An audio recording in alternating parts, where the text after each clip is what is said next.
कितने भी रोग से ग्रसित हो गए, पीपल का एक पत्ता 52,000 ब्राह्मण की साक्षी कराता है महाराज। बहुत ध्यान देना।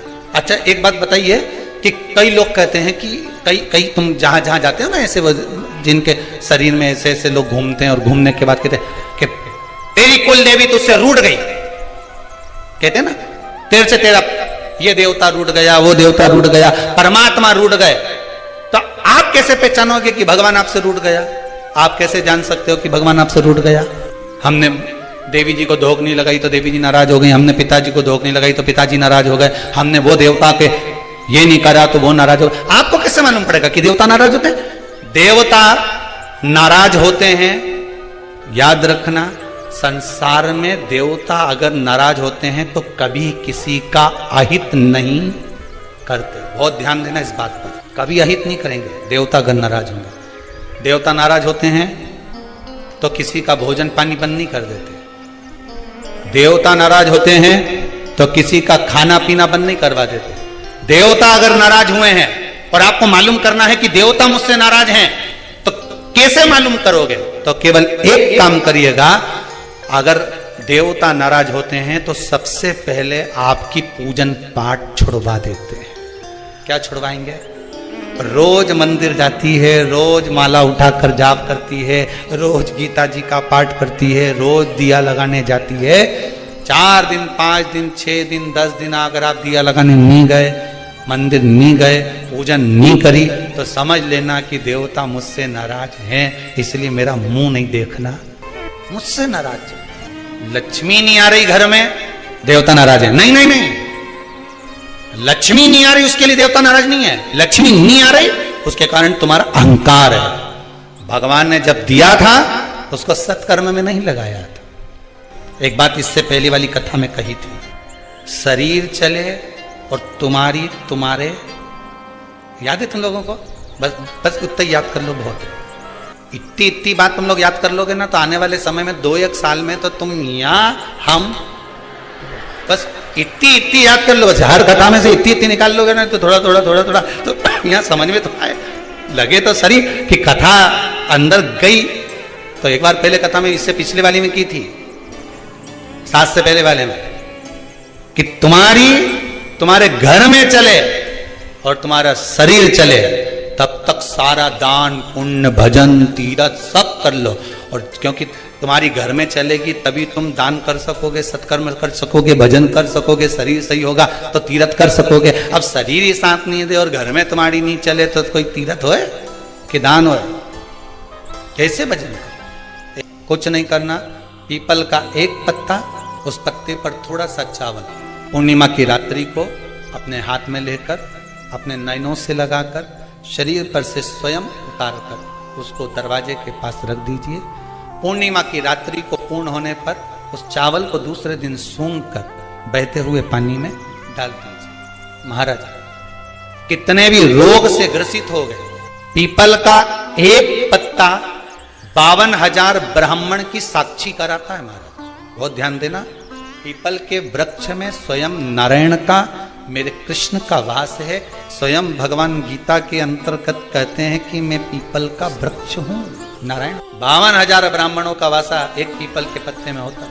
और आपको पहले भी कथा में कहा, बेटी गाय ब्राह्मण बहन ये सब काल का हरण करने वाले हो। रो शिव का स्मरण करो। कई माताएं कहती हैं, गुरुदेव हमारे यहाँ पर शंकर भगवान का शिवलिंग नहीं है तो क्या हम बाजार से ले आए? और हमारे यहाँ पर शिवलिंग है तो वो बड़ा है तो क्या हम उसको पीपल के पेड़ के नीचे छोड़ आए? शिवलिंग है तो पूजन करो, नहीं है तो भगवान का जब स्नान कराओ, ठाकुर जी का कराओ, देवी जी का कराओ, जो तुम्हारे घर में भगवान है उनका जब पूजन कराओ, तो पूजन कराने के बाद में जब उनका स्नान कराओ, स्नान कराते समय थोड़ा सा भाव यही प्रकट कर लेना कि हम शंकर विश्वनाथ को, महाकाल राजा को, सोमनाथ को, मल्लिकार्जुन को, भीमाशंकर को, त्र्यंबकनाथ को हम जल चढ़ाएं। हे तो ठीक है, नी है तो देवताओं को बढ़ाने की जरूरत नहीं है। कारण क्या है? तुम तो कर लोगी सेवा, तुमसे तो सज जाएगी, पर आने वाली पीढ़ी करेगी। घर में सेवा उतनी ही करना, उतनी ही रखना जितनी तुमसे बन रही हो।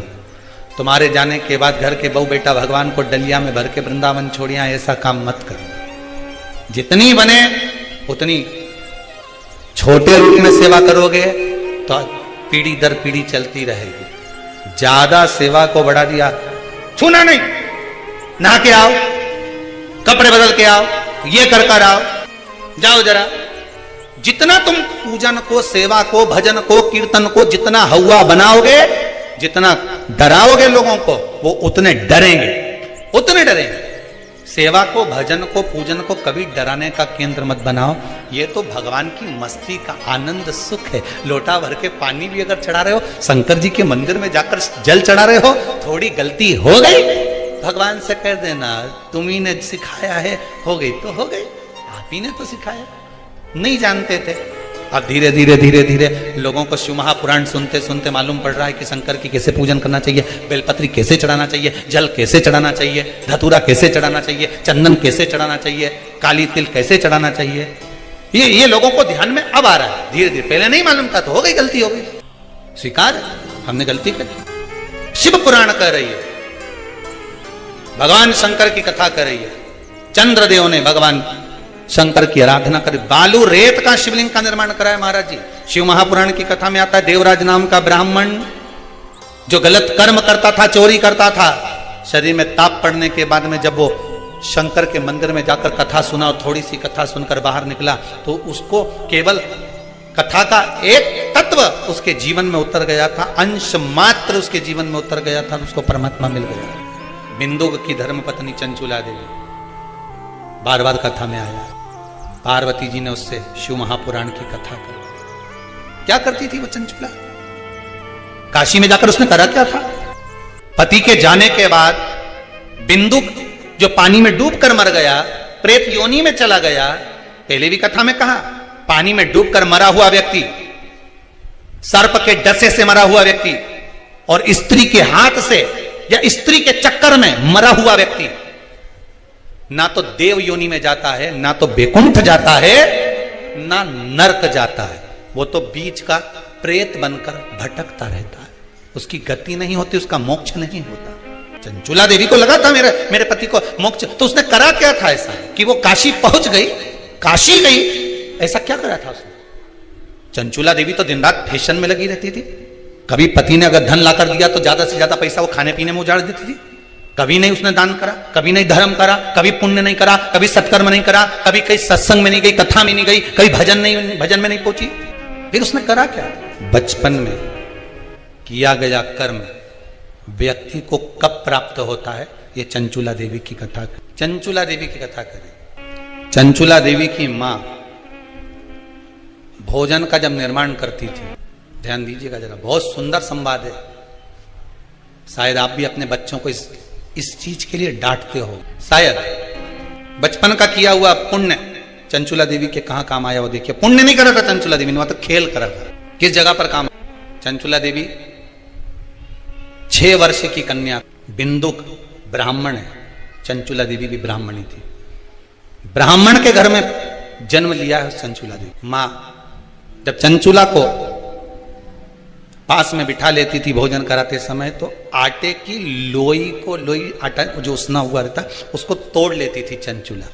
6 वर्ष की चंचुला उसको तोड़कर गोल बनाकर चपटा करती थी, दूसरी लोई को घुमा घुमा कर जो मां शंकर जी के मंदिर में शंकर जी को जल चढ़ाने जाती थी, उस लोई को वैसा रखकर गोल बनाकर पिंडी बनाकर उस आटे का पिंडी बनाती थी और मां से कहती थी, मां देखो तुम जिस मंदिर में शंकर जी को पानी चढ़ाने जाती हो ना, मैंने वो शंकर जी बनाया।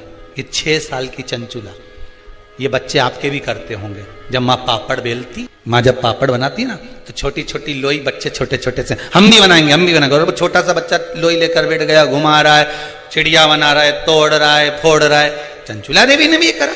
कई लोगों ने पूछा, गुरुदेव चंचुला का पति इतना पापी था, बेकार कर्म करता था, चंचुला कभी भजन नहीं करी, दान नहीं करी, पुण्य नहीं करी, सत्कर्म नहीं करी, कभी उसने अच्छा काम नहीं करा,